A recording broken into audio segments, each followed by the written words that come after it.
Alright, today we're going to be previewing or reviewing the Vizio Smart TV 24-inch. Now this TV cost about $168 and I bought it at Walmart. I've used it for some time and I would have to say that it is actually a pretty good TV. So I'm going to go over a few things first with you and then I'll show you some of the features that I did use or that I did like about the TV. Now, it's a 1080p TV, so it is high definition, not the highest definition. It's not 4K, but it is high definition. So, without messing stuff up here, hopefully, I'm going to turn the TV around so that you can see its connections. Now, I used this TV for a very, very long time, and that's not going to be the most stable, but we'll make it work. And so it has a lot of different types of connections. So over here is an old school, like you can plug in, like I plugged in my Nintendo 64 player. There's a headset plug-in, which was nice sometimes, but I didn't use it very often. Your antenna, your USB plug-in right there. And I did use that on occasion. This is an old school computer type plug-in or projector plug-in. I actually did use that because I do have an ancient laptop that actually has that plug-in. So I actually have used that. I have a laptop from 1993. And then this is the only USB or HDMI port that there was. And then this, of course, is your internet connection. So I don't have an antenna plugged in right now, but that's pretty basic. I get the channels that I get in my area. It's pretty normal stuff there. Nothing spectacular at all. And this here is what the remote looks like. So this brings up the smart TV function and that's input. So we'll hit that. And you got HDMI, computer, RGB, which is that blue one. And it goes really fast. And then the computer, which is those round ones. I never really used it for the computer. For the computer I use HDMI. Then you get the smart TV functions, which we're going to go through here. So like there's Fandango Now and Crackle, eBay. A lot of these are set. So we're going to go through the settings. And then so you can kind of see what the settings are, and you can't really see too clear. But so the first one here is picture. So I'm going to hit OK on that. And then you have different settings for picture, auto brightness control, brightness, sharpness, more, and then color calibration and stuff that you can't really see. And then audio. It has surround sound, volume leveling, which is off, and then there's balance, lip sync, which I'm not sure what that is.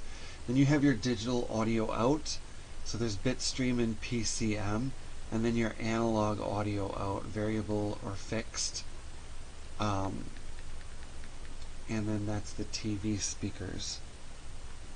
So there.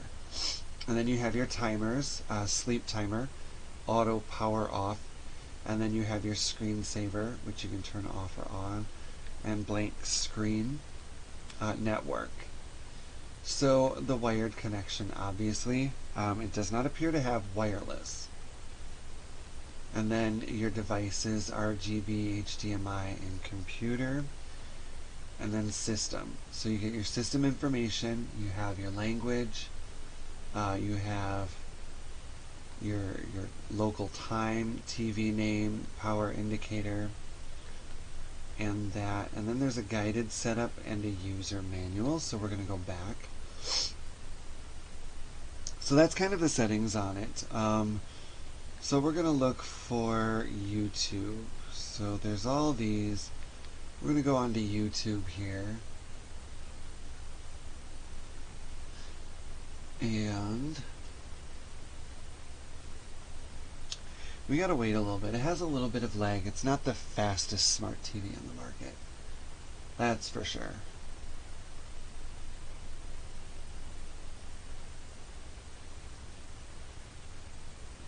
And so we've got stuff here.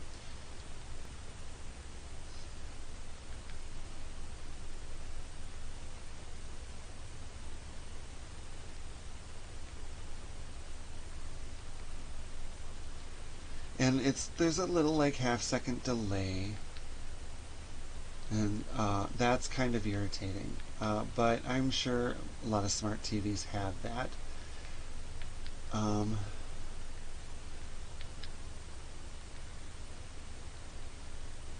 And I am a huge fan of Jacqueline Glenn. I don't know who Jacqueline Hill is. I really like her hate comments videos. So as you can see, it takes a little bit to load. So I know my last video was titled Sad and Alone or Alone Forever or some depressing shit like that, but I want you guys to know I'm fine. I'm okay. I have a new bae. My bae is Satan. Here we go. Satan is bae. Close up on my tits. It's my merch. Link in description. Oh, that's annoying. Speaking of annoying, a lot of people happen to think that I'm annoying, or they just really hate me a lot, and they leave a lot of hate comments all over the place. I get it on Twitter. I get it on Instagram. I get it all over my YouTube. It's fine. It's fine. I'm okay. And what I noticed this time going through all... I'm trying to exit, so it takes a while, lots of button pushes, but I tend to use my computer anyway for that stuff, so I don't really use a lot of the smart functions, but that kind of gave you an idea of the picture, an idea of what's available. I really like this. I used it for a long time as my computer screen and as my TV. I don't know if I pointed it out before, but I always thought you had to use the remote for everything. You don't. So I'll try to point this out again.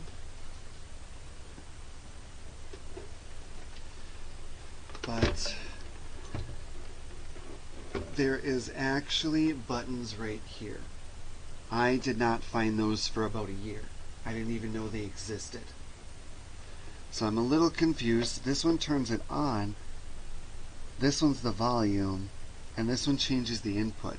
But there's no channel buttons that I saw. Overall, is this TV worth it? Yeah, I like the TV. I used it.